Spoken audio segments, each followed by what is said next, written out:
point of accumulating mutations, we can take that back in time to what's called a point of least accumulating mutations, where there is no mutations, no genetic mistakes, just those pre-existing functional created differences by God.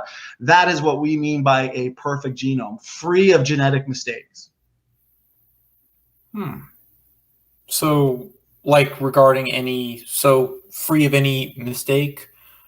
So what exactly would like a perfect genome, like what exactly would that be like at a face level, or at like a that doesn't even make sense what I just asked. That's okay. Yeah, but like what exactly would like a person, what would that person look like with a perfect genome or a perfect?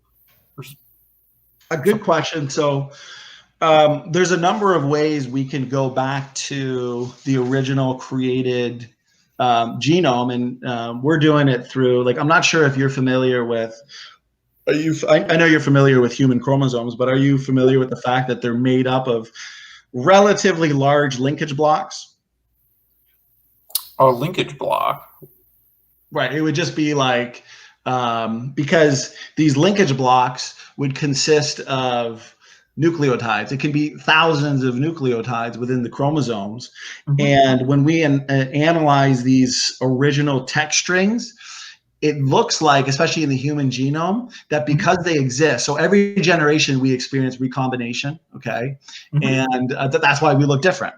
You know, me and my wife would produce our daughter, and recombination would take place, kind of like shuffling a deck of cards. There's something called gene conversion as well. So over time, these processes, these genetic processes, they scramble up the chromosomes. They scramble up the linkage blocks. So if deep time evolution was true, let's say we evolved from Homo erectus 200,000 years ago somewhere in Africa. And then before that, Homo erectus was evolving for millions of years. And before that, you have the Australopithecines. Well, that amount of time should scramble, especially if recombination and gene conversion are happening nearly every single generation. It should scramble our genome to randomness. There should be almost no linkage blocks seen. But the fact that we see so many of these linkage blocks, you can see this in what's called the HapMap data, tells us that our genome is young. So what's fascinating is because these linkage blocks exist, creation scientists like Robert Carter, John Sanford, they are tracing these blocks right back to the original blocks, the original text strings. And that would technically be an answer to your question, is what did this original perfect created genome look like? Because remember, if these DNA differences were front-loaded into Adam and Eve at creation, well, it's funny because opponents of Adam and Eve, and I just did a response to Godless Engineer, they'll say, hey, listen, it's impossible. Adam and Eve couldn't have existed. Biologos will say this, that there's just too much diversity in just 6,000 years from two people, Adam and Eve. Well, for one, that assumes that all diversity is the result of mutation. All those nuclear DNA differences, evolutionists say, were due to deep time evolution. But we're saying that no. Most of these DNA differences were front-loaded into Adam and Eve because God said, be fruitful and multiply. Did he mean for that to be carried out through cloning? It wouldn't make any sense for God to not front-load Adam and Eve with DNA differences. So we can actually now look at the DNA differences around the globe. We can look at those alleles that are geographically specific and more rare. So we can say, okay, those are obviously mutations after Babel because they're geographically specific.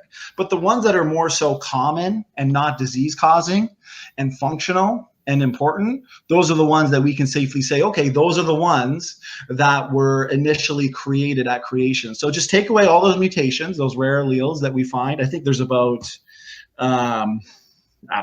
65 million maybe worldwide. I mean, they're still doing genomic testings and analyses, but take those away, take the common variants, because you and I, we've got about 3 to 4 million places, more or less, in our, that we got from our mother and our father that actually differs from each other within our own genome. So take the ones around the world, throw that into Adam and Eve, and boom. So I know that a lot of this is technical, but your question was kind of a tough question to answer. But right. Short answer, you've done an awesome job. We're working on it. You know? Yeah, you've done an awesome job answering it. So yeah, thank you so much for being so darn good doing that.